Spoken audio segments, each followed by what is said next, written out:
السلام علیکم لسنرز، آج میں ناول ریڈ کرنے جا رہی ہوں، وہ ہے محبت دل پہ دستک، جو کہ تحریر ہے عفت سحر طاہر کی۔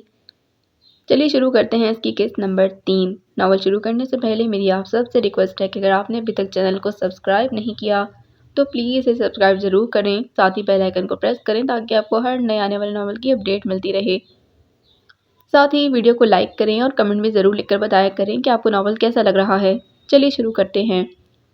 وہ اپنے بستر پر چت لیٹا چھت پر نظریں جمائے ہوئے تھا۔ تصور میں شاید کوئی بہت ہی دلچسپ منظر تھا یا پھر کوئی دلربا چہرہ۔ تبھی ہونٹوں پر مستقل مسکراہٹ کا ڈیرا تھا۔ تو نوفل احمد، اس طرح اسیر محبت ہونا تھا تمہیں؟ نہ کوئی افسانوی ملاقات، نہ کوئی خوبصورت گفتگو۔ اسے پھر سے صبا میر سے ملاقات کا منظر یاد آنے لگا۔ تبھی ذہن کو جھٹکا سا لگا تو بے اختیار اٹھ بیٹھا تھا۔ لا حول ولا قوت، یہ محبت کہاں سے بیچ میں آ گئی؟ اپنی سوچ کو لگام ڈالتے وہ تحیر میں مبتلا ہونے لگا، مگر اس قدر دل پھینک بھی وہ کبھی نہیں رہا تھا کہ پہلی ہی وہ بھی سخت ان رومانٹک ملاقات میں یوں ہی کسی لڑکی کو اپنے خیالات کا حصہ بنا لیتا۔ ہاں، یہ سچ ضرور تھا کہ صبا میر کی سادگی اور بے نیازی نے اسے کافی متاثر کیا تھا، اور اس کی آنکھیں، پتہ نہیں اس کی آنکھیں زیادہ خوبصورت ہیں یا پھر اس کے بال۔ اس کی سوچ پھر سے بہکنے لگی تھی۔ پچھلے ایک ہفتے میں کوئی دن ایسا نہیں گزرا تھا جب وہ اس کشمکش میں مبتلا نہ ہوا ہو۔ امریکہ جیسے ملک میں کئی سال گزارنے کے بعد بھی اس نے خود کو لڑکیوں سے بے نیازی برتنے کی ادا بہت اچھی طرح سے سکھا رکھی تھی، مگر صبا کے لیے دل کا یوں مضطرب اور بے قرار ہونا خود نوفل کے لیے بھی ناقابل یقین امر تھا۔ مگر کسی وقت یوں بھی ہوتا کہ اپنی یہ مغلوب سی کیفیت لطف دینے لگتی۔ بہت ناقابل تسخیر سمجھتے تھے خود کو نوفل احمد، تم تو اس کی ایک نظر نہیں سہار سکے۔ وہ بے ساختہ مسکرا اٹھا تھا۔ کچھ بھی تھا نوفل احمد، تم اس حقیقت کو تسلیم کرو یا نہ کرو، مگر لڑکی ہے زبردست، سادہ اور معصوم، اسے پاک نگاہوں والی اداؤں سے مبرا۔ اس کے دل نے قطعی فیصلہ صادر کیا تو وہ گہری سانس لے کر اٹھ کھڑا ہوا، سائیڈ بورڈ پر سے کی چین اور موبائل اٹھایا، ڈریسنگ ٹیبل کے آئینے میں جھانک کر بالوں کو ہاتھوں سے ذرا سا سنوارا اور باہر نکل آیا۔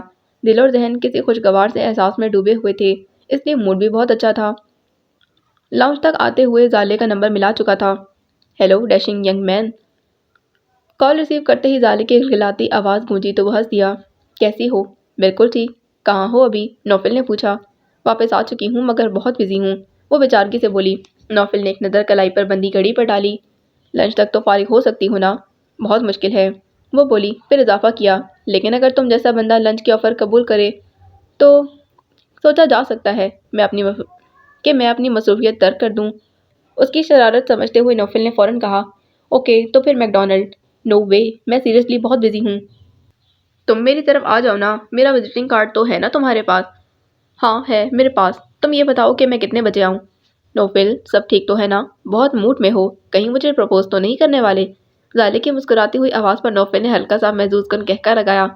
ہو سکتا ہے تمہیں پرپوز کرنے کا ہی ارادہ ہو تو پھر سرخ گلاب ضرور لے کر آنا، بہت رومانٹک لگے گا، میں ابھی سے تمہارا انتظار کر رہی ہوں، وہ اسی انداز میں بولی تو نوفل نے مسکراتے ہوئے خدا حافظ کہہ کر موبائل رکھ دیا تھا۔ اس کے پیچھے کھڑی ادینہ شجدر تھی۔ یہ کیا ہونے جا رہا تھا؟ نوفل احمد ایک بار پھر ہاتھوں سے نکلنے والا تھا۔ خود کو تیزی سے سنبھالتی اس کے سامنے والے صوفے پر آ بیٹھی۔ کہاں کی تیاری ہے؟ تیاری؟ نوفل نے ایک نظر اپنے حلیے پر ڈالی۔ بلو جینز اور بلیک ٹی شرٹ، پیروں میں جاگرس پہنے وہ عام طور سے زیادہ رف حلیے میں تھا۔ یہ تمہیں تیاری لگ رہی ہے؟ اس نے حیران ہو کر پوچھا تو وہ بڑے انداز میں بولی، تم تو عام سے حلیے میں بھی خاص لگتے ہو، تم بہت خاص ہو نوفل، کیونکہ تم ہو۔ یہ تو تمہارا حسن نظر ہے، ویسے تم ابھی سو کر تو نہیں اٹھی؟ وہ پوچھ رہا تھا۔ نہیں تو کیوں؟ وہ اسے دیکھنے لگی۔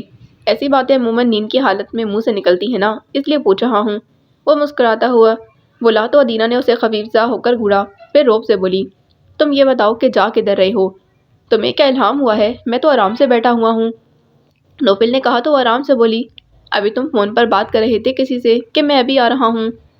پکی جاسوس ہو تم۔ بھائی زالے کی طرف جا رہا تھا میں، وہ ہلکی سی سانس بھرتے ہوئے بولا۔ ادینہ کی دھڑکن تھمنے لگی۔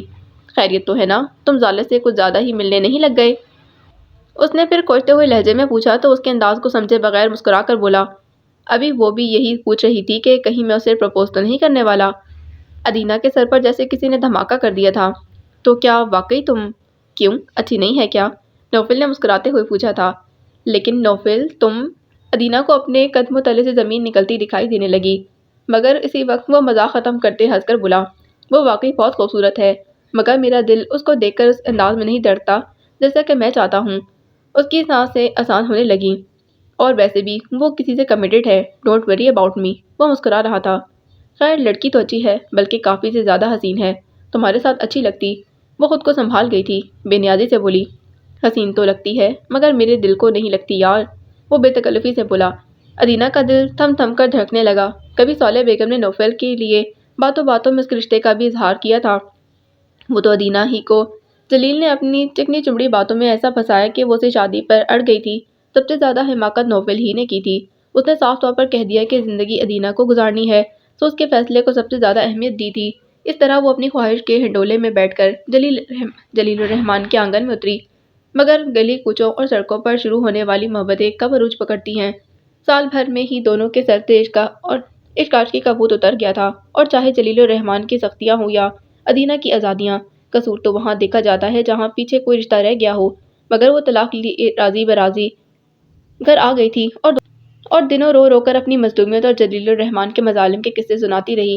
اور پھر اس نے اپنے آپ کو ایک بالکل نئے سانچے میں ڈھال لیا تھا، بے حد طرح دار اور پراعتماد۔ اب اس کا شکار نوفل احمد تھا۔ تو پھر وہ کون ہے جو دل کو لگتی ہے؟ وہ کچھ سوچ کر ہلکے سے ہنسا۔ پتہ نہیں ابھی ہے بھی یا نہیں، اتنے بے خبر رہو گے تو نقصان اٹھاؤ گے، ہو سکتا ہے تمہارے آس پاس ہی کہیں ہو، مگر تمہیں انجان بن رہے ہو۔ اس نے طنز کیا۔ وہ تو جانے کیا گھول کر پیے بیٹھا تھا۔ مسکراہٹ ہونٹوں سے جدا ہی نہ ہو رہی تھی۔ ہاں لگتا تو یہی ہے کہ میرے آس پاس ہی ہے، مگر میں اتنی جلدی کوئی فیصلہ نہیں کرنا چاہتا۔ وہ اسے دیکھتے ہوئے مسکرائے تو وہ کھل اٹھی۔ کہیں موقع گنوا نہ دینا نوفل احمد، بڑے ناز سے کہا تو نوفل نے اٹھتے ہوئے موبائل ہلکا سا اس کے زر سے ٹکرایا تھا۔ ڈونٹ وری، تم دیکھنا تو صحیح، جو ہی میرے دل نے پورے سگنل وصول کرنے شروع کر دیے، میں سب سے پہلے تمہیں بتاؤں گا۔ اس کا انداز بہلانے والا مگر بہت دلچسپ تھا، مگر ادینہ کو تو رواں رواں کھل اٹھا۔ اسے لگا تھا کہ اب نوفل احمد اسے نظر انداز کر ہی نہیں سکتا۔ وہ تو اب بھی کئی بار خود کو کوسنے بیٹھ جاتی کہ جلیل الرحمن کو نوفل جیسے شاندار بندے پر فوقیت کیسے دی تھی، مگر پھر خیال آ جاتا کہ گدی پر تو پری کیا چیز ہے۔ بہرحال اس نے خود کو پوری تیاری کے ساتھ نوفل کے پیچھے لگا دیا تھا۔ اچھا اب مجھے تو دیر ہو رہی ہے، میں چلتا ہوں، وہ کہہ رہا تھا۔ ادینہ نے نظر بھر کر اونچے لمبے شاندار سے نوفل کو دیکھا۔ اس عام سے حلیے میں دیکھنے کے قابل لگ رہا تھا۔ اس کی گہری سیاہ آنکھیں اور کھڑی مغرور سی ناک اس کی وجاہت کا حصہ تھی۔ کبھی گھر بھی بیٹھ جایا کرو نوفل، ادینہ نے اسے ٹوکنا اپنا حق سمجھا تھا۔ ساری عمر تمہارے ساتھ ہی تو بیٹھنا ہے، ابھی فی الحال زالے سے ملنا بہت ضروری ہے، کہتا ہوا چلا گیا۔ مگر ادینہ تو جیسے ہواؤں میں اڑنے لگی۔ یہ کن خوشیوں کا اذن دے گیا تھا، وہ کن خوشبوؤں کا در کھول گیا تھا، اسے اپنی پور پور مہکتی محسوس ہونے لگی۔ سیاہ گلاس ڈور کو دھکیلتا وہ سیدھا ریسیپشن پر پہنچا، جہاں ایک ماڈرن سی لڑکی بطور ریسیپشن براجمان تھی۔ مجھے مس زالے آفریدی سے ملنا ہے۔ آپ کا نام؟ اس کے ہونٹوں پر کاروباری مسکراہٹ تھی۔ اس کی شاندار شخصیت یقیناً وہ اسے کوئی نیا ماڈل ہی سمجھ رہی تھی۔ نوفل احمد، وہ مسکرا کر بولا تو اس کا نام سن کر لڑکی نے کان سے لگا ریسیور ہٹا کر کریڈل پر رکھ دیا، اور ساتھ ہی کی پرچی اٹھا کر پڑھتے ہوئے خوش دلی سے بولی، آپ کے لیے تو میڈم نے خاص ہدایت کر رکھی ہے کہ آپ کو انتظار کی زحمت بالکل ہی نہ کرائی جائے۔ Thank you. وہ کہاں ہوں گی اس وقت؟ نوفل نے پوچھا۔ سیکنڈ فلور، لفٹ سے نکلتے ہی رائٹ ہینڈ سائڈ پر بالکل سامنے میڈم کا آفس ہے، وہ اسے بولی تو محلے وقوع ذہن نشین کرتے نوفل نے اس کا شکریہ ادا کیا اور سامنے موجود اس کی طرف بڑھ گیا تھا، جبکہ ریسیپشنسٹ ایک مرتبہ پھر ریسیور اٹھا کر شاید زالے کو اس کی آمد کے بارے میں بتانے لگی تھی۔ اس کا آفس ڈھونڈنا نوفل کو مشکل نہیں لگا تھا، وہ بھی اس صورت میں کہ خود اپنے آفس کا دروازہ کھولے کھڑی تھی۔ تم تو ریڈ روز لانے والے تھے، زالے نے اسے گھورا تو مسکرا کر بولا۔ کیوں، مجھے اس خانزادے کے ہاتھوں مرہوم کروانے پر تلی ہو؟ کہیں تم سچ مچ تو نہیں سمجھ رہے تھے کہ میں تمہیں پرپوز کرنے کے ارادے سے آیا ہوں؟ ہماری ایسی قسمت کہاں صاحب، زالے نے ہلکی سے متاسفانہ سانس بھرتے ہوئے اسے اندر آنے کا راستہ دیا تو اس کی آنکھوں میں شرارت جھلک رہی تھی۔ نکی انگیجمنٹ کا فنکشن کیسا رہا؟ اس نے ایک سائڈ پر دھرے صوفے کی طرف بیٹھتے ہوئے پوچھا تو وہ بولا، اچھا رہا، بلکہ میرے لیے تو شاید بہت ہی اچھا رہا۔ کیا مطلب؟ اس کے سامنے والے صوفے میں دھنستے ہوئے زالے نے اسے قدرے گھور کر دیکھا تو مسکراہٹ چھپاتے ہوئے اس کے آفس کے خوبصورت ڈیکوریشن پیس کو دیکھنے لگا۔ بلیک ووڈ نیچر، جاذب نظر پردے اور پھر ان سے میچنگ دویز کارپٹ۔ آفس تو بہت اچھا ہے تمہارا۔ ایکسکیوز می نوفل احمد، تم ایک انتہائی ضروری بات چھوڑ کر احمقانہ باتوں میں الجھ رہے ہو۔ زالے نے کچھ اس یقین سے کہا کہ مزید اداکاری نہیں کر سکا، مگر پھر بھی حیران ہو کر پوچھنے لگا، کون سی ضروری بات؟ وہی جو اس فنکشن میں ہوئی ہے۔ زالے نے کوشتی نظروں سے اس کا چہرہ دیکھا تو لہجہ بھر اسے دیکھتے رہنے کے بعد وہ بڑی بے بسی سے بولا تھا، زالے یار، یہ محبت کیا ہوتی ہے؟ یہ بتانے کی نہیں، بیتنے کی چیز ہے، اس نے اطمینان سے کہا، پھر حیرت سے بولی، مگر تم کیوں پوچھ رہے ہو؟ تمہیں تو اس لفظ سے الرجی ہے۔ اچھا یہ بتاؤ کہ اگر کسی کو محبت ہو جائے تو اس کا پتہ کیسے چلتا ہے؟ اس کے پوچھنے پر زالے کو بے اختیار ہنسی آ گئی۔ گڈ گاڈ نوفل، تم تو یوں پوچھ رہے ہو جیسے میں محبت کے سبجیکٹ میں ماسٹرز کر چکی ہوں۔ جب تمہیں شمول سے محبت ہوئی تھی تو تم نے کچھ تو فیل کیا ہوگا نا؟ اس نے وضاحت چاہی۔ اس تذکرے پر زالے کی آنکھوں میں جگر جگر کرتے ستارے اتر آئے تھے۔ جانے کتنے حسین گزرتے پل اس نے اپنی یادوں میں ذخیرہ کر رکھے تھے۔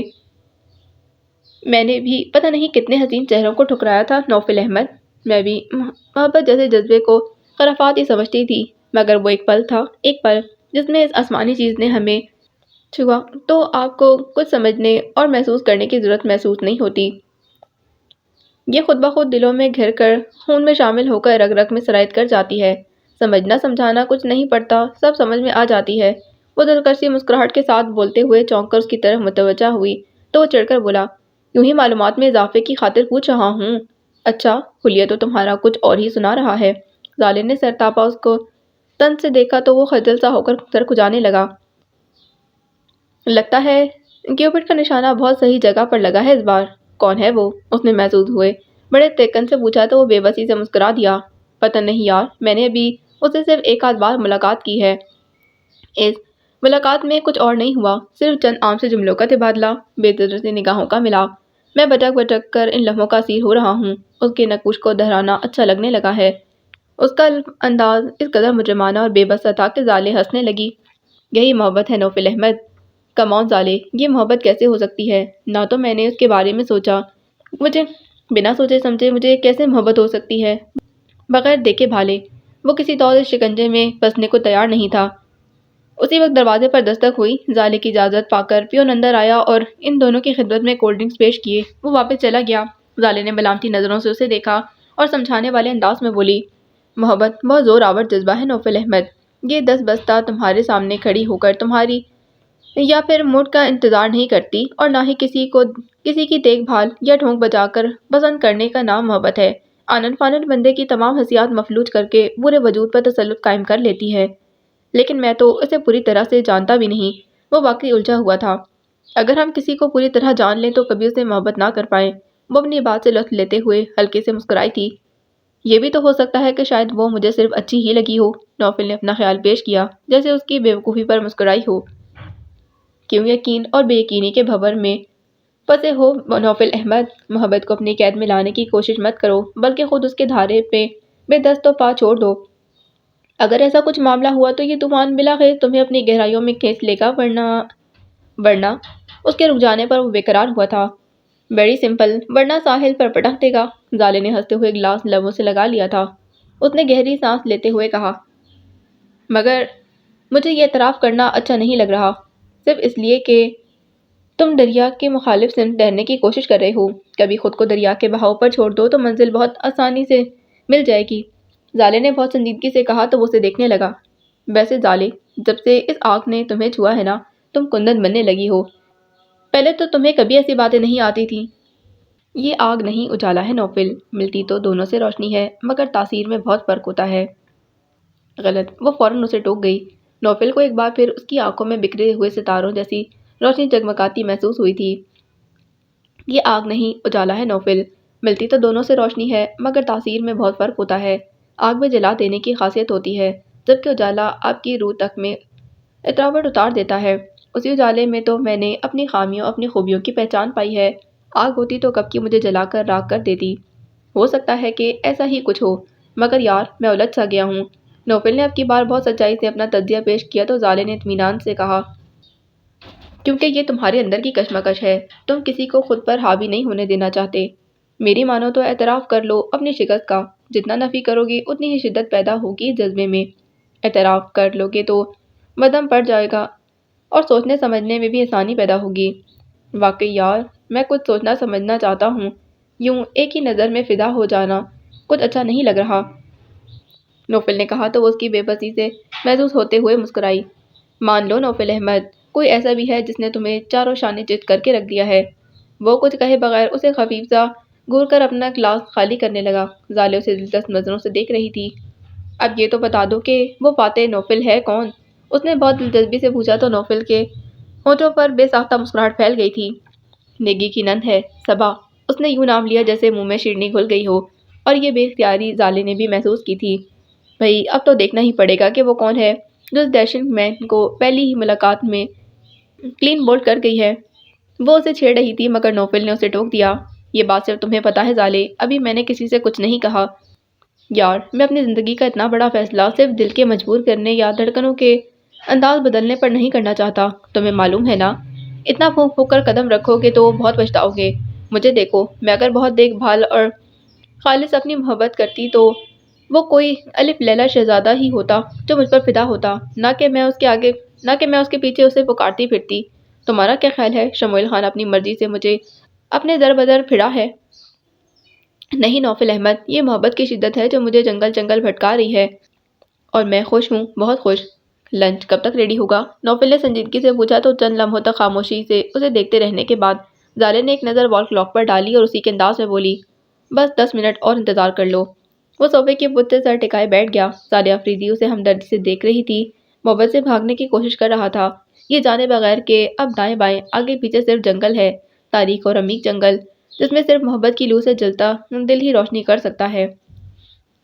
گھر پہنچنے تک زہد کی جان سولی پر ہی لٹکی رہی تھی، مگر سب کو اپنے معاملات میں مصروف اور ماحول کو پرسکون پا کر اس نے سکھ کی سانس لی۔ کھانا نکالوں؟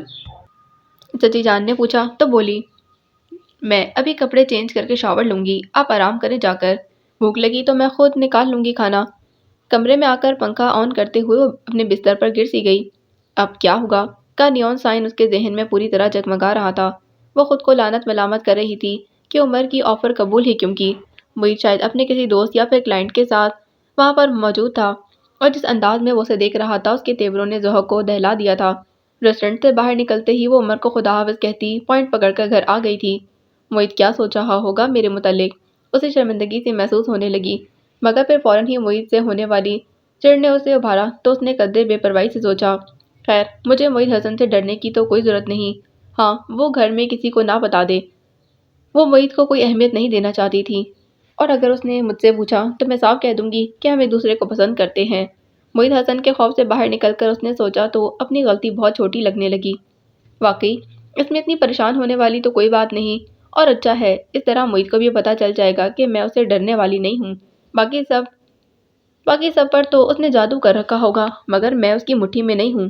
اس کا خوف مکمل طور پر ختم ہو گیا تھا۔ الماری سے کپڑے نکال کر جب وہ شاور لینے کے لیے گھسی تو بے پرواہی سے کچھ گنگنا بھی رہی تھی۔ معید سے اس کا سامنا کھانے کی میز پر ہوا تھا، تب اسے صحیح معنوں میں اندازہ ہوا کہ سوچنا آسان مگر عمل کرنا بہت مشکل ہے۔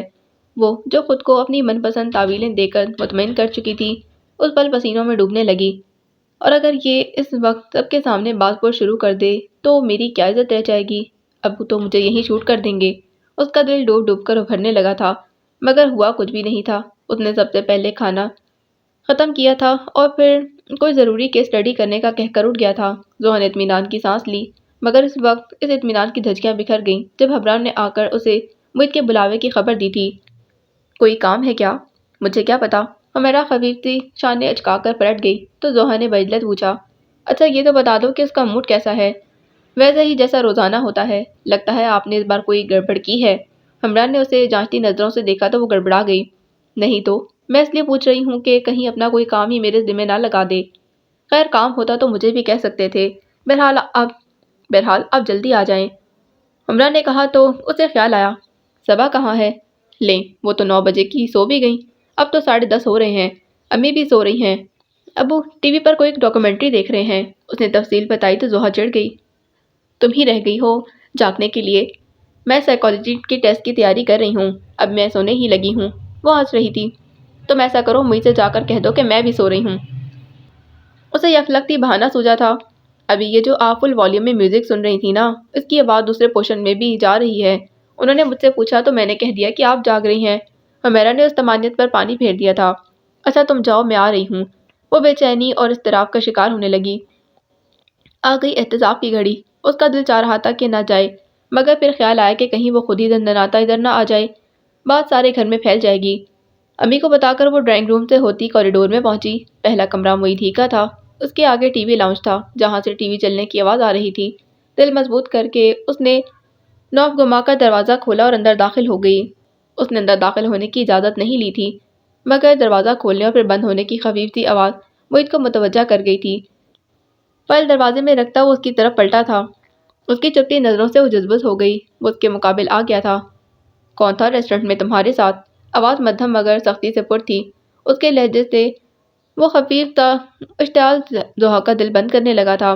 پلکیں شرمساری سے رخساروں پر جھک گئی تھیں، مگر بہادری سے یہاں تک تو آ گئی تھی۔ اب معید کے سوالات کا سامنا کرنا کس قدر شرمناک اور ذلت سے بھرپور تھا، اس کا اندازہ اسے آج پہلے سوال پر ہی ہو گیا تھا۔ کیا پوچھ رہا ہوں میں؟ وہ بچے ہوئے لہجے میں جیسے اڑایا تھا۔ بہت لیے دیے رہنے والے معید حسن کا یہ انداز ضحیٰ کو خوفزدہ کر رہا تھا۔ وہ عمر ہے، پسند کرتے ہو دونوں ایک دوسرے کو؟ وہ وکیل تھا، لمبی چوڑی بحث میں نہیں پڑا۔ یہی جواب وہ اس کے منہ پر دے مارنے کے لیے تو آئی تھی، مگر اب معید کے ہونٹوں سے یہ سوال کی صورت نکلا تو احساس ذلت سے اسے رونا آنے لگا۔ اس کے مجرمانہ انداز میں سر جھکا کر کھڑے رہنے پر معید کے اندر کی تپش میں مزید اضافہ ہوا تھا۔ ذرا بھی نہیں سوچا تم نے کہ اگر کوئی جاننے والا تمہیں کھلے عام غیر مرد کے ساتھ ہوٹلنگ کرتے دیکھ لیتا تو کیا ہوتا؟ ماں باپ کی عزت کو یوں سڑکوں پر رول رہی ہو تم؟ اس کے مدھم لہجے میں غصے کی تمام تر شدت سموئی ہوئی تھی۔ سیاہ آنکھوں سے نکلتے شعلوں کی تپش سے ضحیٰ کو اپنا چہرہ جھلستا ہوا محسوس ہوا۔ میرا جی چاہ رہا تھا کہ وہیں سے مارتا ہوا تمہیں گھر تک لاؤں۔ اس کے تند و تیز لفظوں کے تیر سے گھائل ہوتی اس کی انا گویا انگڑائی لے کر بیدار ہوئی تھی۔ تمہیں ایسا کوئی حق نہیں پہنچتا تھا۔ بے حد ناگواری اور اشتعال کی خفیف سی لہر کے زیر اثر وہ کہہ گئی تھی۔ معید کی آنکھوں سے جھلکتے غصے پر حیرت کی چمک حاوی ہو گئی، مگر اگلے ہی پل وہ مشتعل ہو اٹھا تھا۔ بکواس مت کرو۔ اس کا بازو پکڑ کر جھٹکا دیا تو بری طرح لڑکھڑا گئی۔ تمیز سے بات کرو معید۔ ضحیٰ کو غصہ آنے لگا تو وہ پھنکارا، جو تم کرتی پھر رہی ہو اس کے بعد تو تم سے اس سے بھی برا سلوک کیا جانا چاہیے۔ تم میرے گارجین بننے کی کوشش مت کرو۔ میرا برا بھلا دیکھنے والے ابھی موجود ہیں۔ ہاں موجود ہیں، اور ابھی اگر جا کر انہیں تمہاری اس حرکت کے متعلق بتا دوں تو تمہیں زمین میں گاڑ دیں گے۔ ہر کسی کی سوچ تمہاری جیسی نہیں ہوتی۔ میں انہیں بتا دوں گی کہ میری عمر کے ساتھ کمٹمنٹ ہے۔ اس کا لہجہ رند گیا تھا۔ کئی لمحوں تک تو وہ اسے یوں ہی دیکھتا رہا، پھر ایک طویل سانس اندر کھینچتے جیسے اندر کی تپش کو کم کرنا چاہا۔ اگر تم دونوں شادی کرنا چاہتے ہو تو اسے اپنا پروپوزل بھیجنا چاہیے۔ یوں تمہیں سڑکوں پر لیے کیوں پھرتا ہے؟ وہ ابھی سختی سے پوچھ رہا تھا۔ وہ ابھی جاب لیس ہے۔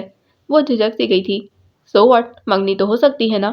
وہ قدرے تحمل سے بات کر رہا تھا، مگر اس کی آنکھوں سے ایک عجیب سی کیفیت مترشح تھی۔ ابھی دراصل اس کی 3 بہنوں کی ذمہ داری ہے اس پر۔ ابھی کچھ عرصہ تک وہ ایسا نہیں کر سکتا۔ کس چکر میں پڑ رہی ہو ضحیٰ؟ 3 بہنوں کی شادی میں اسے 6 سال لگ جائیں گے۔ اس صورت میں اگر اسے آج ہی جاب مل جائے تو، اور یہاں چھوٹی مامی تمہارا ماسٹرز کمپلیٹ ہوتے ہی تمہاری شادی کرنے کے چکر میں ہے۔ معید جانے کس دل سے ضبط اور برداشت کا مظاہرہ کر رہا تھا۔ میں امی سے بات کر لوں گی۔ اس کی آواز بھرا گئی تھی۔ اچھا، کیا بات کر لو گی تم؟ اس کے انداز میں استہزاء اتر آیا تھا۔ میں نے کہا نا معید اس کے فادر ہارٹ پیشنٹ ہیں، اس پر بہت سی ذمہ داریاں ہیں۔ آج کل جاب ڈھونڈ رہا ہے۔ وہ بے بس ہونے لگی تھی۔ اس کی زرد پڑتی رنگت معید سے مخفی نہ رہ سکی۔ 6 سال، کم سے کم 6 سال لگیں گے اسے اپنی بہنوں کے فرض سے سبکدوش ہونے میں، اور اس وقت تم 28 سال کی ہو چکی ہوگی۔ فرض کرو تب تم سے شادی سے انکار کر دے، پھر؟ وہ تیز لہجے میں بولا تو اسے رونا آ گیا۔ تم محض مفروضوں کی بات کر رہے ہو، عمر ایسا نہیں ہے۔ کب سے مل رہی ہو اس سے؟ وہ دھیما پڑ گیا تھا۔ ہم پچھلے 2 سالوں سے ایک دوسرے کو جانتے ہیں۔ وہ مجھ سے سینئر تھا، لیکن میں کبھی اس کے ساتھ ہولڈنگ کے لیے نہیں گئی۔ عمر کو بھی یہ بات پسند نہیں ہے۔ اس نے صفائی پیش کرنے والے انداز میں کہا، چلو مان لیا کہ وہ تمہارے ساتھ بہت فیئر ہے، مگر اس کے حالات دیکھ کر یہ ضرور کہوں گا کہ تم دونوں کو بہت پریکٹیکل ہو کر سوچنا چاہیے۔ نہ تو وہ 1 آدھ سال میں شادی کی پوزیشن میں ہے، اور نہ ہی تمہیں کوئی اتنے سالوں تک اس کے انتظار میں یہاں بیٹھے رہنے دے گا۔ اس لیے بہتر یہی ہے کہ تم لوگ وقت پر ہی کوئی مناسب فیصلہ کر لو۔ معید نے اسے سمجھانے والے انداز میں کہا تو ناگواری سے اسے دیکھتے ہوئے بولی، تمہارا کیا خیال ہے میں صرف اس وجہ سے اپنی راہ بدل لوں گی اور وہ اپنی ذمہ داریوں کی وجہ سے فی الحال مجھ سے شادی نہیں کر سکتا؟ اس کی ناگواری میں چھپی خفگی محسوس کر کے معید نے متاسفانہ لہجے میں کہا، تم سراسر ایک احمقانہ فیصلہ کر رہی ہو اور اپنے ساتھ ساتھ عمر کو بھی باندھے ہوئے ہو۔ ڈھیروں ذمہ داریاں ہیں اس کی، اس پر مستضاد یہ کہ وہ جاب لیس ہے۔ ان تمام فکروں کے ساتھ سب سے بڑی ٹینشن اسے تمہارا خیال دیتا ہوگا، کیونکہ تم بھی اس کی ذمہ داری ہو، اور ان حالات میں تم اس پر شادی کے لیے جتنا زور دو گی اتنا ہی ٹینس ہوگا، کیونکہ وہ اپنی ترجیحات اچھی طرح جانتا ہے۔ پہلے اس کا گھر، پھر اس کی بہنوں کی شادیاں، اور اس کے بعد اس کی اپنی لائف یعنی کہ تم۔ معید بہت سفاکی سے تجزیہ کر رہا تھا۔ میں اس کا انتظار کر سکتی ہوں، اس نے مضبوط لہجے میں کہا تو معید کے ہونٹوں پر پھیکی سی مسکراہٹ پھیل گئی۔ تم اس کا انتظار کر سکتی ہو، یہ صرف تمہاری سوچ ہے زحا۔ گھر والوں میں سے کوئی بھی تمہاری طرح جذباتیت سے نہیں سوچے گا۔ کوئی بھی بہترین پروپوزل آتے ہی تمہاری شادی کر دی جائے گی۔ اس لیے تمہارے لیے یہی بہتر ہے کہ تم ابھی سے اس معاملے کا غیر جانبدارانہ جائزہ لو، تاکہ وہ بھی ایک ٹینشن اور سٹریس سے آزاد ہو۔ تمہارا مطلب ہے کہ میں صورتحال سے گھبرا کر عمر سے قطع تعلق کر لوں؟ میں نے تمہیں صورتحال کا غیر جانبدارانہ جائزہ لینے کا مشورہ دیا ہے، اب آگے جو تم کرو وہ تمہاری مرضی۔ وہ پہلو بچا گیا تھا۔ میرا فیصلہ کبھی نہیں بدلے گا، وہ اٹل لہجے میں بولی تو معید کو اپنے پہلو سے آنچ سی اٹھتی محسوس ہوئی۔ اینی ویز، یہ صرف ایک مشورہ ہے، اس سے زیادہ میں تمہیں کچھ نہیں کہہ سکتا۔ اچھی طرح سوچ سمجھ کر فیصلہ کرو، کچھ ایسا جو تمہارے لیے بھی بہتر ہو اور عمر کو بھی اسے ریلیف ملے۔ معید، تم میری مدد نہیں کر سکتے کیا؟ وہ بہت آس سے پوچھ رہی تھی، اپنی تمام ضد اور انا بھلا کر۔ اب یہ بھی تو یاد نہیں رہا تھا کہ معید حسن نے کبھی اس کی کوئی مدد نہیں کی تھی۔ لہجہ بھر کو لب کھینچنے کے بعد وہ بے حد سنجیدگی سے بولا، صرف اتنی کہ اگر عمر کا پروپوزل آئے تو اس کی حمایت کروں گا، لیکن اگر اسے ریجیکٹ کرنے کے بعد چھوٹے ماموں نے کوئی اور فیصلہ کرنا چاہا تو میں کچھ نہیں کر سکتا۔ اس کی یہ امداد بہت غیر متوقع اور غیر معمولی تھی۔ زحا کی آنکھیں جھلملا اٹھیں۔ تھینک یو معید، لیکن یہ غلطی آئندہ نہیں ہونی چاہیے، اور نہ ہی عمر سے بار بار ملنے کی ضرورت ہے۔ اسے پروپوزل بھیجنے کا کہو، پھر انتظار کرو۔ وہ یقیناً ہوٹلنگ کی طرف اشارہ کر رہا تھا۔ زحا نے بدقت تمام اس بات میں سر ہلایا تو بولا، اب جاؤ تم۔ اس کی طرف سے اجازت پا کر وہ پلٹ کر کمرے سے نکل گئی تھی، جبکہ وہ کتنی ہی دیر وہیں کھڑا نہ جانے کیا کچھ سوچتا رہا تھا۔ فون کی مسلسل بجنے والی بیل پر وہ جھنجھلا کر کچن سے نکلی تھی۔ بی اے کے بعد سب نے لاکھ چاہا کہ وہ ایم اے میں ایڈمیشن لے کر پڑھائی جاری رکھے، مگر اس نے تو جیسے سب کتابوں کو تالے ہی لگا کر رکھ دیے تھے۔ زحا نے بھی اس کے ساتھ سر کپانے کے لیے آگے ایڈمیشن لے لیا تھا، مگر صبا کو کوکنگ کے جنون نے باندھ رکھا تھا، تو اکثر و بیشتر وہ کچن ہی میں دکھائی دیتی تھی۔ ابھی وہ ایپل پائی کے ساتھ نبرد آزما تھی، مگر یہ فون کی بیل مصیبت بن گئی تھی۔ تائی جان یقیناً دوسرے پوشن میں تھی، اس لیے فون پڑا اس کی جان کو رو رہا تھا۔ بڑا ہی ڈھیٹ بندہ ہے کوئی۔ اس نے سی ایل آئی پر ایک نظر ڈال کر بڑبڑاتے ہوئے ریسیور اٹھایا تھا۔ ہیلو، لہجہ بھی شاید پھاڑ کھانے والا ہی تھا۔ السلام علیکم۔ دوسری طرف سے کچھ اس شائستگی سے سلامتی بھیجی گئی کہ وہ شرمندہ ہو گئی۔ وعلیکم السلام، جی آپ کون؟ فوراً ہی شائستگی کا لبادہ اڑا۔ میں نوفل احمد بول رہا ہوں، نگین کا بھائی، تعارف کروایا گیا۔ اوہ جی فرمائیے، سیدھے سباؤ پوچھا گیا تو وہ بولا، امی کہاں ہے آپ کی؟ امی یہی ہیں، چچی جان کی طرف، بلاؤں انہیں؟ صبا نے کہا تو بولا، پہلے میری امی سے بات کر لیں۔ وہ حیران تو ہوئی، مگر جب صالحہ بیگم نے حال احوال کے بعد ان سب کو رات کے کھانے کے لیے انوائٹ کیا تو وہ بوکھلا گئی۔ میں کیا کہہ سکتی ہوں آنٹی، یہ تو امی ہی بتائیں گی۔ تو بیٹا آپ بتا دینا ان کو، انہوں نے اپنے مخصوص پیار بھرے انداز میں کہا تو وجلت بولی، آنٹی آپ پلیز 1 منٹ ہولڈ کیجیے گا، میں ابھی انہیں بلا کر لاتی ہوں۔ کیوں نہیں، ان سے بھی تو بات کرنی ہے، انہوں نے کہا تو وہ ریسیور تپائی پر رکھ کر تائی جان کو بلانے کے لیے بھاگی تھی۔ زحا تم کون سا سوٹ پہن رہی ہو رات کو؟ صبا نے اس کے کمرے میں داخل ہوتے پوچھا تو بیزار کن لہجے میں بولی، میں کہیں نہیں جا رہی۔ جھوٹ مت بولو، تم اور کوئی انویٹیشن مس کرو، ہو ہی نہیں سکتا۔ صبا کو یقین نہیں آیا۔ مت یقین کرو، لیکن میں واقعی نہیں جا رہی، زحا نے اسی انداز میں کہا تو وہ ٹھٹک گئی۔ یاد آیا دوپہر کو جب وہ یونیورسٹی سے لوٹی تھی تو صبا نے اسے بڑے زور و شور سے رات کی دعوت کے بارے میں بتایا تو اس نے کوئی تاثر نہیں دیا تھا۔ کیا بات ہے زوئی، آج کل تمہارا موڈ کچھ ٹھیک نہیں لگ رہا۔ کیا ہوا ہے مجھے، ٹھیک تو ہوں، وہ اکتا کر بولی۔ صبا نے کہا، جب تم ٹھیک ہوتی ہو تو ایسی نہیں ہوتی، سچ بتاؤ کیا بات ہے؟ اوف وہ یوں ہی بس سر میں درد ہے۔ اس نے اپنے اندرونی اور ظاہری پسماندگی پر پردہ ڈالنا چاہا۔ چائے بنا دوں؟ ابھی ٹھیک ہو جائے گا، کھانا کھا کر فوراً سو جاؤں گی، زحا نے اسے منع کرتے ہوئے کہا تو وہ مایوسی سے بولی، یعنی تم واقعی نہیں جا رہی؟ اب کیا لکھ کر دوں؟ وہ چڑھ گئی تھی۔ کیا بات ہے زحا، پچھلے کئی دنوں سے میں دیکھ رہی ہوں تمہارا موڈ کچھ ٹھیک نہیں لگ رہا، کسی بھی بات میں دلچسپی نہیں لے رہی تم۔ صبا نے اسے کوشتی نگاہوں سے دیکھا تو وہ یوں ہی دونوں ہاتھوں میں اپنے رخسار رگڑتے ہوئے آہستگی سے بولی، کچھ بھی نہیں ہوا مجھے۔ جھوٹ مت بولو زحا، کیا پریشانی ہے؟ مجھ سے بھی نہیں کہو گی؟ صبا نے بہت مان سے پوچھا تھا۔ زحا کا جی چاہا کہ اس کے مہربان شانے پر سرک کر خاموشی سے اپنے اندر کی ساری الجھنیں آنسوؤں کے سنگ بہا دے، مگر وہ پھر سے اپنی اسی ذلت کا سامنا نہیں کرنا چاہتی تھی جیسا محیط کے سامنے ہوا تھا۔ کچھ نہیں یار، پتہ تو ہے کہ 2 ماہ کے بعد فائنل ایگزامز ہیں، بس انہی کی ٹینشن ہے۔ وہ اسے نظر چرائے یوں ہی سائڈ ٹیبل کی درازیں چیک کرنے لگی۔ کمال ہے زوئی، اس قدر کریز ہے تمہیں پڑھنے کا، تم نے تو کبھی بھی پڑھائی کو ٹینشن نہیں بنایا، اور ہر بار اتنے اچھے گریڈ میں تو پاس ہوتی رہی ہو، پھر اب یہ رنگت اور پجا ہوا انداز۔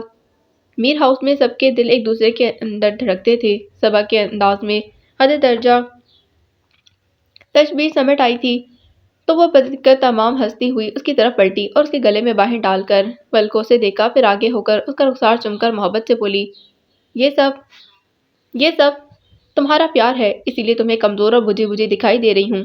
جواباً صبا نے بھی اسے پیار کیا اور مسکرا کر بولی، تو پھر چلو نا ہمارے ساتھ۔ زحا اسے گھورتے ہوئے پیچھے ہٹی تھی۔ ایموشنلی بلیک میل کرنے کی کوشش مت کرو، میرے سر میں واقعی درد ہو رہا ہے، ابھی چائے پی کر سونے لگی ہوں۔ دفع ہو جاؤ تم، اب بات مت کرنا مجھ سے، وہ منہ پھلا کر کہتی چلی گئی تھی۔ زحا ہلکی سی ذرا سی بے احتیاطی پوری زندگی خراب کرنے کو کافی ہے، نہ تو آگے کوئی جگنو ستارے دکھائی دیتا ہے اور نہ ہی پیچھے۔ گیٹ پر ہی نوفل اور نگین نے ان کا استقبال کیا تھا۔ انس بھائی ہمیں ڈراپ کرنے آئے ہیں۔ نگین کے گلے لگتے ہوئے صبا نے سرگوشی کی تو وہ لجا کر رہ گئی۔ نوفل تو انس کو بھی اندر بلانے پر بضد تھا اور وہ موصوف سر کے بل آنے پر تیار، مگر تائی جان اور چچی جان کی تنبیہی نگاہوں نے زبردستی اسے آفے میں رہنے پر مجبور کر دیا، نتیجتاً وہ باہر ہی سے رخصت ہو گیا تھا۔ آپ لوگ پلیز اندر چلیں، امی آپ کا بہت بے چینی سے انتظار کر رہی ہیں۔ نوفل نے گہری نگاہ اس پر ڈالتے ہوئے مسکرا کر کہا تو وہ سب ان کی حمایت میں ڈرائنگ روم میں چلے آئے تھے، جہاں نہ صرف صالح بیگم بلکہ زرینہ بیگم اور طرح دار ادینہ بھی موجود تھی۔ یہ تو سخت ناانصافی ہے آپا، میں نے تو سب کو انوائٹ کیا تھا، اور وہ شرارتی سی زحا کیوں نہیں آئی؟ صالح بیگم نے محبت بھرا شکوہ کیا تو تائی جان نے کہا اس کی طبیعت ٹھیک نہیں تھی، ورنہ وہ تو ایسے موقع پر سب سے آگے ہوتی ہے۔ باقی رہ گیا محیط، تو اس کی جاب بھی کچھ ایسی ہے، نہ دن کا پتہ چلتا ہے نہ رات کا، اور ہم تو اپنی سویٹ سی بھابھی کی محبت میں چلے آئے ہیں، وجدان نے شرارت سے کہا تو سب کے بیچ اس طرز ہاتھوں پر نگین چھیپ گئی تھی۔ یعنی ہم سب کا کوئی ذکر ہی نہیں؟ نوفل نے مسکراتے ہوئے پوچھا تو وہ فوراً بولا، دیکھیں ہم تو یہاں کھانے پر مدعو ہیں، اور آج تو اسپیشل بھجوائے گئے ہیں، ان کی طرفداری کے مظاہرے دیکھ سکیں۔ وجدان؟ سب کے ہنسنے اور نگین کی خجالت اور شرم سے سرخ پڑ جانے پر صبا نے سب سے نظر بچا کر وجدان کو دھمکانا چاہا، مگر نوفل نے دیکھ لیا، بچے ایسی شرارتیں کرتے ہی اچھے لگتے ہیں، بطور خاص صبا سے مخاطب ہو کر کہا تو وہ سٹپٹا گئی۔ یہ وجدان کا بچہ جو زحا سے چھوٹا ہونے کے باوجود بڑا بھائی جان لگتا تھا، جنہیں یہ حضرت بچوں میں شمار کر رہے تھے۔ اس کی گھبراہٹ محسوس کرتے ہوئے نوفل چچی جان کی طرف متوجہ ہو گیا، جو اپنے اکلوتے نور نظر کی کینچی کی طرح چلتی زبان پر خفا ہو رہی تھیں۔ بھائی یہ تو میرا اور بھابھی کا معاملہ ہے، وہ مطمئن تھا۔ پھر تو تمہاری خواہش عنقریب ایک بہت بڑی اور ناکام حسرت میں تبدیل ہونے والی ہے، نوفل نے اطمینان سے کہا تو سبھی بے اختیار اس کی طرف متوجہ ہو گئے۔ کون سی خواہش؟ وجدان نے پوچھا تو مسکراہٹ دباتے بولا، یہی اپنی بھابھی کے ہاتھوں سے بنے کھانے سے لطف اندوز ہونے کی۔ کیوں؟ وجدان حیران ہوا، خدا نخواستہ کہیں بھوکا تو واپس نہیں بھجوانے والے؟ ایسا تو کچھ نہیں، مگر یہ تم لوگوں کو ضرور ہوکا رکھے گی مستقبل قریب میں، کیونکہ محترمہ ایک ناکام ترین خاتون خانہ ہے۔ نوفل کے انکشاف پر جہاں سخت پوسی آئی، وہیں نگین نے پرزور احتجاج بھی کیا، اتنا برا تو نہیں بکاتی میں؟ ہاں ویسے اتنا برا بھی نہیں بکاتی، پرسوں جو پڈنگ تم نے لان کے کارنر میں پھینکی تھی وہ مالی کی بلی کو بھی پسند آئی تھی۔ نوفل اس کا مذاق اڑا رہا تھا اور وہ سسرال والوں کے سامنے اس عزت افزائی پر خجل ہو رہی تھی۔ بھائی اتنا تنگ مت کرو ہماری بہو کو، اگر کچھ کمی ہے تو ہم ہیں نا بتانے والے۔ تائی جان نے محبت سے نگین کو ساتھ لگایا تو ان کی محبت بھری بات پر صالح بیگم کی آنکھیں نم ہو گئیں۔ میں نے تو ان لوگوں کی تربیت میں کوئی کسر نہیں چھوڑی، اب اگر آپ نگین میں کوئی کمی پائیں تو میری غلطی سمجھ کر درگزر کر دیجیے گا۔ کمال کرتی ہیں آپا، بہو بنا کر نہیں بیٹی بنا کر لے جاؤں گی، اور بیٹیوں کی خطا تو کبھی ماؤں کو دکھائی ہی نہیں دیتی۔ تائی جان نے اپنے مخصوص انداز میں انہیں تسلی دی۔ نگین نے ادینہ کو اٹھنے کا اشارہ کیا تو وہ ساتھ صبا کو بھی لیتی چلی گئی۔ توبہ ہے، کیسی رلانے والی گفتگو کر رہے ہیں سب۔ نگین کی طبیعت میں ایک ادھے بچکانا پن تھا اور یقیناً صالح بیگم اور نوفل کے لاڈ پیار کا نتیجہ تھا۔ یہی وجہ تھی کہ وہ ہر وقت ہنستی مسکراتی رہتی تھی اور اس کا یہ روح اس کی دلکشی کو بڑھاتا تھا۔ واقعی ایسی باتوں سے تو شادی کے نام سے ڈر لگنے لگتا ہے، جیسے سسرال نہ ہوئی کوئی محاذ ہو گیا۔ صبا نے ہنستے ہوئے کہا تو نگین نے اس کی بات کا لطف لیتے ہوئے اس کے ہاتھ پر ہاتھ مارا تھا۔ ادینہ نے تیکھی نظروں سے صبا کو دیکھا۔ ساحل پر بیٹھ کر سمندر کی گہرائی کا اندازہ لگانا بیوقوفی ہوتی ہے، یہ تو وہی جان سکتے ہیں جو کبھی اپنی کشتی لے کر سمندر کے سینے میں اترے ہوں۔ ادینہ کے سنجیدے سے انداز پر وہ گڑبڑا کر اسے دیکھنے لگی۔ مگر ہر جگہ تو ایسا نہیں ہوتا، ہم نگین کو بہت محبت سے رکھیں گے۔ اب ہر کوئی پہلے ہی تو یہ طے نہیں کرتا نا کہ کتنی محبت اور کتنی ذلت دینی ہے، یہ تو وقت کے ساتھ پتہ چلتا ہے۔ ادینہ کے انداز میں چبھن سی تھی، اس کا انداز نگین کے لیے نیا نہیں تھا، اس لیے تو وہ دونوں کے سر پر کھڑی ہو کر چائے کے لوازمات ٹرے میں رکھوانے لگی۔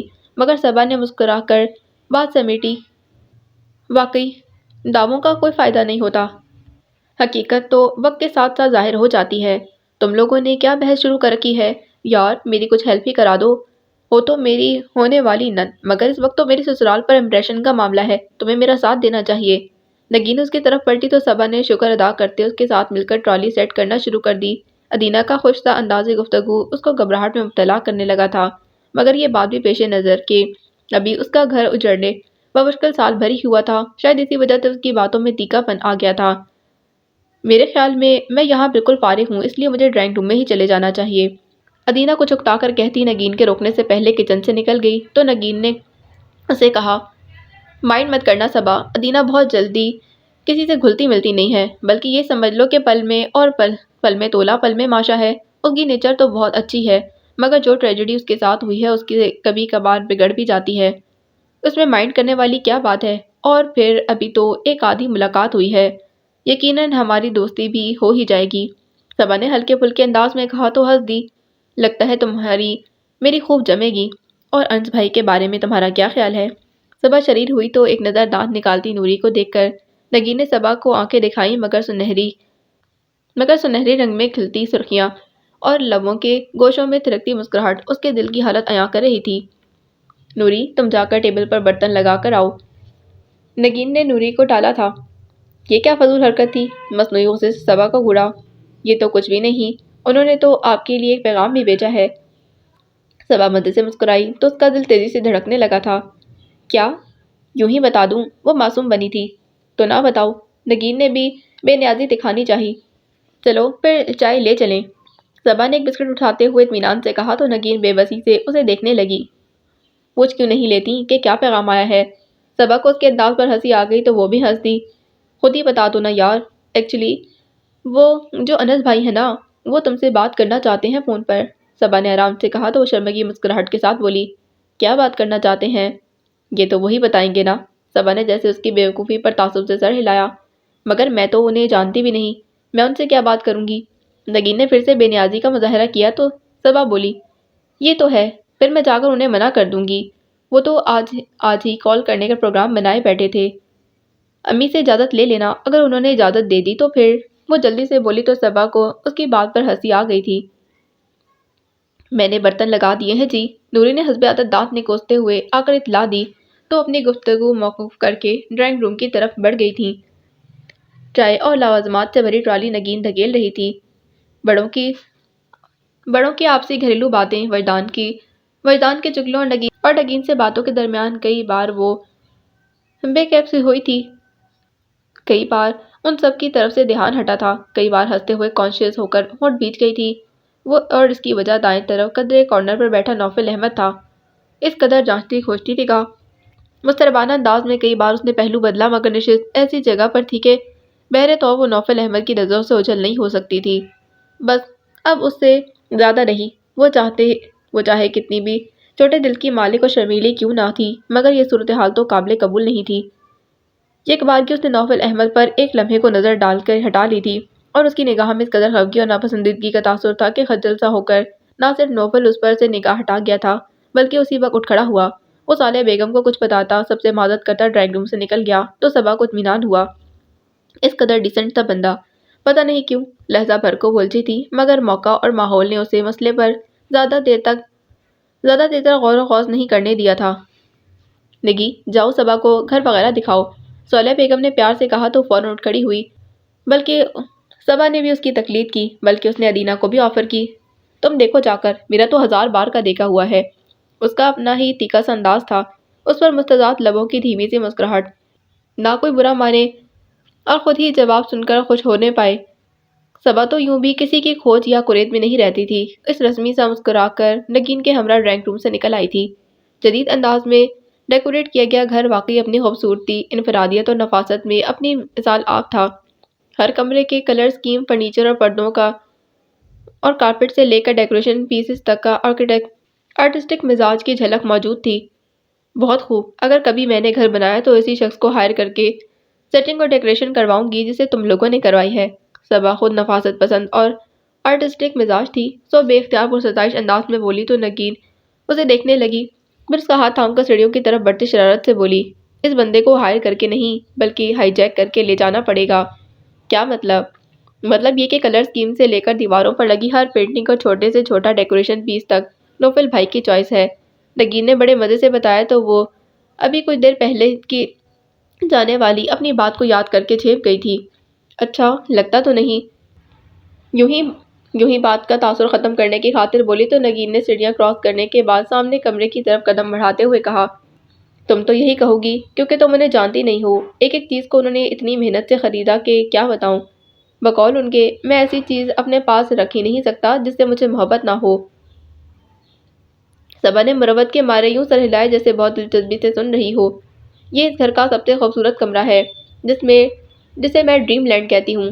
وہ دروازہ کھولتے ہوئے نگین نے بہت ڈرامائی انداز میں کہا۔ اسی وقت نیچے سے ادینہ کی آواز آئی تھی، یہ شاید مجھے بلا رہی ہیں۔ نگین نے اس کی طرف دیکھا تو صبا نے اس بات میں سر ہلایا، تم اندر چلو، میں 2 منٹ میں بات سن کر آتی ہوں، شاید آنٹی لوگوں نے بلایا ہو۔ وہ اسے اندر کرتی سیڑھیاں اتر گئی تھی۔ صبا نے بھی اس کے پیچھے اترنے کا قصد کیا مگر نگاہ کمرے کے کھلے دروازے پر پڑی تو رک گئی۔ ڈریم لینڈ، خفیف سے انداز میں بھویں اچکاتے اس کے ہونٹوں پر ہلکی سی مسکراہٹ پھیل گئی تھی۔ ہم بھی تو دیکھیں خواب کے اس جزیرے میں کون بستا ہے۔ وہ آہستہ سے دروازہ کھول کر اندر داخل ہوئی تو پاؤں نرم نویز قالین میں دھس گئے تھے، یوں لگا جیسے آب رواں پر پاؤں رکھ دیے ہوں۔ کوریڈور سے آتی روشنی کی مدد سے سوئچ بورڈ ڈھونڈ کر اس نے بامشکل ہی صحیح مگر ٹیوب لائٹ آن کر لی تھی اور پہلی ہی نظر میں وہ دنگ رہ گئی۔ اسکائی بلو اسکیم کلر اس قدر خوبصورت لگ سکتا ہے اس نے کبھی سوچا بھی نہیں تھا۔ اس نے اپنے جوتے اتار دیے تھے۔ اس ڈریم لینڈ کی کسی بھی شے کو داغدار کرنا سخت بدذوقی اور ناانصافی ہوگی۔ وال پینٹنگز اس کی خاص توجہ کا مرکز بنی اور چند پینٹنگز میں تو اس نے سوچ لیا کہ اگر اللہ نے اسے ایسا گھر دیا تو پھر اپنا بیڈ روم بھی ضرور ایسا ہی بنوائے گی۔ بلیک ووڈ فرنیچر کسی بےتاج بادشاہ کے کوفر کے ساتھ کمرے کی رونق بڑھا رہا تھا۔ اس کی نظر کارنر میں رکھے ڈیکوریشن پیس پر پڑی تو خون اس کی رگوں میں پارے کی طرح دوڑا تھا۔ یہ ایک عورت کا پلاسٹر آف پیرس کا 2.5 فٹ کا بے حد خوبصورت مجسمہ تھا، مگر جس چیز نے اسے میسمرائز کیا وہ اس عورت کی دعا کی صورت بلند ہوتے ہاتھوں میں رکھا کرسٹل کا سرخ گلاب تھا۔ وہ بے اختیار ہی آگے بڑھی تھی۔ کیا کوئی نقل اصل کی اس قدر نزدیک ہو سکتی ہے؟ کرسٹل کے سرخ گلاب میں کوئی کمی نہیں تھی، وہ واقعی کھلتا ہوا اصلی گلاب لگ رہا تھا۔ تبھی تو بے ساختہ جھک کر اسے سونگنے جیسی بچکانہ حرکت کر بیٹھی تھی۔ اٹس سو بیوٹیفل، اس نے بے حد نرمی اور احتیاط آمیز محبت کے ساتھ اس کی پتیوں کو اپنی انگلیوں سے چھوا تھا۔ نرم اور لطیف احساسات جیسے اس کے پوروں کے راستے اس کے وجود میں سرایت کرنے لگے تھے۔ اسی نرم سی مسکراہٹ اس کے ہونٹوں پر ٹھہر گئی تھی۔ اندرونی کمرے سے نکلتا نوفل بے تحاشا ٹھٹکا تھا۔ وہ سوچ بھی نہیں سکتا تھا کہ صبا اس کے کمرے میں ہو سکتی ہے۔ پلاسٹر آف پیرس کے مجسمے کے سامنے ساکت کھڑی صبا کو دیکھ کر وہ مسکرایا۔ گلاب کے اس پھول نے کبھی نوفل احمد کو بھی یوں ہی مسمرائز کر دیا تھا، تبھی تو وہ قیمت کی پرواہ کیے بغیر اسے خرید بیٹھا تھا اور پھر پیرس سے واپس نیو یارک، 2 ماہ بعد نیو یارک سے واپس پاکستان تک وہ اس کی جی جان سے حفاظت کرتا آیا تھا۔ نوفل کو بیچنے والوں کا کہنا تھا کہ یہ ہلکی سی ٹھیس لگنے سے چکنا چور ہو سکتا ہے اور ٹوٹنے کے بعد اس کا جڑنے کا کوئی امکان نہیں تھا کیونکہ اس کے ٹکڑے بے حد چھوٹے چھوٹے ہو جاتے تھے۔ وہ اسے چونکانا نہیں چاہتا تھا مگر بے اختیار کھنکار بیٹھا۔ بھاری مردانہ آواز نے اسے گھبرانے پر مجبور کر دیا، تو مقابل نوفل احمد کو دیکھ کر وہ جہاں کی تہاں رہ گئی تھی۔ یوں ایک دم پلٹنے سے اس کا آنچل کا پلو کرسٹل کے نازک گلاب پر جا پڑا تھا۔ ذرا احتیاط سے پلیز۔ وہ بے اختیار آگے بڑھا تو صبا گھبرا کر تیزی سے ایک سائڈ پر ہو گئی۔ نوفل کا اضطرابی انداز اس کی سمجھ میں نہیں آیا تھا، مگر اس وقت اپنے دوپٹے کے ساتھ اٹک کر کسی چیز کے گرنے اور چناک کی آواز نے پلٹ کر اسے دیکھنے پر مجبور کر دیا۔ او گاڈ! کرسٹل کا سرخ گلاب دبیز قالین پر گرنے کے باوجود چھوٹے چھوٹے اتنے ٹکڑوں میں بٹا ہوا تھا کہ گننا بھی شاید مشکل تھا۔ اس کی آنکھوں کے سامنے تیزی سے دھند پھیلی۔ بے اختیار گھٹنوں کے بل بیٹھتے اس نے قالین پر بکھرے کانچ کے ان ٹکڑوں کو ہاتھوں میں سمیٹنے کی کوشش کی۔ اس کے لبوں سے نکلنے والی دھتکارے کی آواز نے متعصب کھڑے نوفل کو اس کی طرف بڑھنے پر مجبور کر دیا۔ یہ کیا کر رہی ہیں آپ؟ اس قدر باریک کانچ آپ کو زخمی بھی کر سکتا ہے۔ پنجوں کے بل اس کے پاس بیٹھتے نوفل نے تفکر سے کہا، آئی ایم سوری، میں نے جان بوجھ کر۔ اس نے رودے ہوئے لہجے میں اپنی صفائی پیش کرنا چاہی، مگر برا ہوا آنسوں کا اسی وقت رخساروں پر بہہ گئے۔ آواز حلق میں اٹک گئی تھی۔ وہ شاید سن نہیں سکا تھا۔ اس کا سارا دھیان ان دو بھوری آنکھوں، ان پر سجی گھنی پلکوں اور ان سے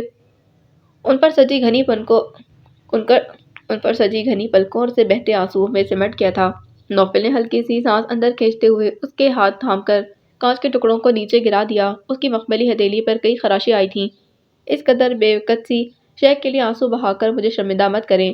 اسے ریلیکس کرنے کی خاطر وہ بہت نرمی سے کہتے ہوئے دوستانہ انداز میں مسکرا دیا تھا، میں نے جان بوجھ کر نہیں توڑا۔ وہ شرمندگی اور ندامت کی انتہا پر تھی۔ ایک قطعی انجان شخص کے کمرے میں بلا اجازت آنا، اس کے بعد پتہ نہیں کتنا قیمتی ڈیکوریشن پیس ضائع کر دینا معمولی بات تو نہ تھی۔ آپ جان بوجھ کر بھی توڑ دیتی، آپ کو حق تھا۔ برتر کے مقابلے میں کمتر ہمیشہ شکست کھاتا آیا ہے۔ الفاظ بہت نئے اور لہجہ بہت خاص تھا، تبھی تو سیدھے سباؤ بات کرنے والی صبا کے اندر عجیب سا احساس ابھرا تھا۔ غیر محسوس کن انداز میں اس نے اس کے مضبوط ہاتھ سے اپنا ہاتھ کھینچتے ہوئے کہا۔ مضبوط ہاتھوں سے اپنے ہاتھ کھینچے۔ نوفل نے بغور اس کی بھیگی پلکوں اور رخسار پر رک جانے والے آنسوؤں کو دیکھا، پھر دل میں ہلچل مچانے والے کسی احساس سے گھبرا کر وہ اسی وقت اٹھ کھڑا ہوا۔ آپ کا ہاتھ زخمی ہو گیا ہے۔ وہ بہت شکست خوردہ سے انداز میں اٹھی۔ نگین نے بتایا تھا کہ اس کمرے میں موجود ہر بڑی سے بڑی اور چھوٹی سے چھوٹی چیز نوفل نے بے حد محبت سے خریدی تھی، تو اب یہ نقصان کوئی معمولی بات تو نہ تھی۔ نگین کہہ رہی تھی کہ یہ کمرہ ڈریم لینڈ ہے۔ میں تو یوں ہی دیکھ رہی تھی، پتہ نہیں کیسے۔ وہ پشیمانی سے کہتی رونے کے قریب ہو گئی تھی۔ اس قدر سادگی اور معصومیت نوفل کو شدر کر گئی تھی۔ کم آن صبا، ایسے ڈیکوریشن پیسز تو چند روپیوں میں مل جاتے ہیں۔ دفعتاً نوفل نے ہنس کر کہا تو بے یقینی سے اسے دیکھنے لگی۔ نوفل سے نگاہ چرانا مشکل ہونے لگا تھا۔ آپ سچ کہہ رہی ہیں؟ بالکل، دیکھا نہیں آپ نے کس قدر ناقص تھا، گرتے ہی سینکڑوں ٹکڑوں میں تقسیم ہو گیا۔ وہ لاپرواہی سے کہہ رہا تھا، مگر انداز اور لہجہ یقین دلانے والا تھا۔ مگر یہ تو اتنا خوبصورت تھا۔ صبا نے بے حد دکھ سے ان بکھرے ٹکڑوں کو دیکھا جو اب شکل اور حیت کے ساتھ ساتھ اپنی وقت بھی کھو چکے تھے۔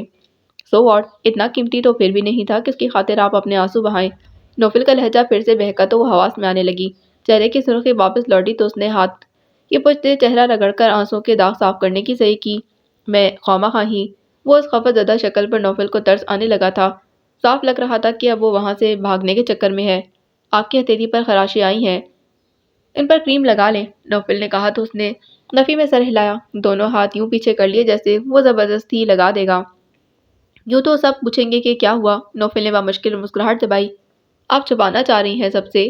نہیں، وہ خفت سے سر پڑ گئی، مگر امی سے ڈانٹ پڑے گی۔ اوکے، جیسے آپ کی مرضی۔